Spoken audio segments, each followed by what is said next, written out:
इस video को watch करें, subscribe करें और बेल के बटन को दबाना मत भूलें। शेयर करें। शुक्रिया। Thanks for watching. बिस्मिल्लाहिर्रहमानिर्रहीम। सब खां पहिरीं पाक हफ़्ज़ ज़बान जी पूरी टीम खे तमामु घणियूं मुबारकूं ॾींदुसि। काफ़ी अरसे खां वठी पाक हफ़्ज़ ज़बान ग्रुप जेको मुख़्तलिफ़ ॿोलियुनि ते मुश्तमिल आहे, पाकिस्तान जूं तक़रीबन सभु ॿोलियूं हिन ग्रुप में आहिनि ऐं हिन पारां ही 2 ॾींहंनि खां वठी न्यू टैलेंटेड कॉम्पिटिशन कई वई आहे, जंहिंमें सिंधी, उर्दू, सराइकी, बिरोई, पश्तो ऐं ॿियनि ज़बानुनि जा मुख़्तलिफ़ आर्टिस्ट, जंहिंमें सिंगर आहिनि, एक्टर आहिनि, सदाकार आहिनि, अदाकार आहिनि, फ़नकार आहिनि या ॿिया जेके ॾात धणी जिन खे कुदरत वारे फ़न सां नवाज़ियो आहे। फ़नकार सदियुनि खां पोइ पैदा थींदा आहिनि ऐं फ़नकार आम माण्हुनि खां डिफरेंट हूंदो आहे, मुख़्तलिफ़ हूंदो आहे।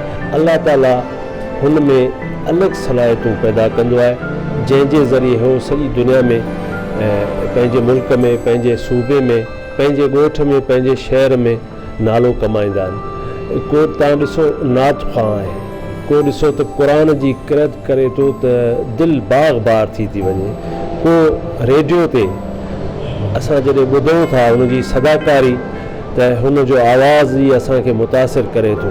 को फ़नकार आहे जॾहिं उहो ॻाए थो त बरसाति पवणु शुरू थी थिए। जॾहिं को फ़नकार लतीफ़ खे, सचल खे ऐं ॿियनि वॾनि सूफ़ीनि खे, वॾनि शाइरनि खे जॾहिं उहो ॻाईंदो आहे त ॿुधण वारो मस्तु थी वेंदो आहे। जॾहिं को ढोलक वारो, जॾहिं को हारमोनियम वारो, जॾहिं पंहिंजे फ़न जो मुज़ाहिरो कंदो आहे, को चंग वारो कंदो आहे, को सुरंदे वारो कंदो आहे, इहे सभु ऐं ॿिया लातइदाद कुदरत वारे इंसाननि खे ॾात सां नवाज़ियो आहे। को अदाकार आहे, को टीवी ते कमु थो करे, को फिल्म में कमु थो करे, को स्टेज ते कमु थो करे। हर माण्हू पंहिंजे अंदाज़ सां एक्ट करे थो ऐं ॾिसंदड़ सवें हज़ारे लखे माण्हू हुनखे ॾिसनि था, ख़ुशि थियनि था, इंटरटेन थियनि था। इहा सॼी ॾात ॾियण वारी अल्लाह जी ज़ात आहे, जंहिं इंसाननि खे नवाज़े छॾियो आहे मुख़्तलिफ़ इनायतुनि सां, मुख़्तलिफ़ महिरबानियुनि सां।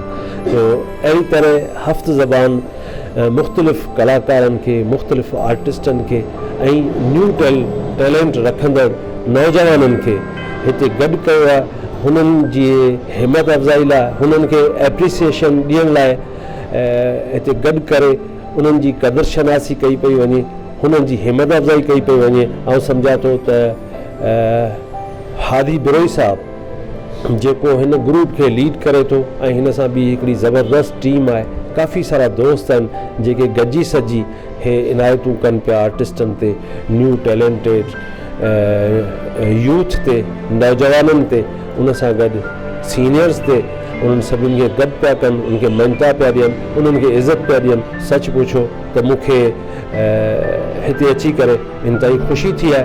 आउं बि हिकिड़ो हिन मुल्क जो, हिन देश जो हिकिड़ो नंढड़ो कलाकार आहियां ऐं हिते अची करे मूंखे इंतहाई ख़ुशी थी आहे। तव्हांजी महिरबानी। इस वीडियो को वॉच करें, सब्सक्राइब करें और बेल के बटन को दबाना मत भूलें। शेयर करें। शुक्रिया। Thanks for watching.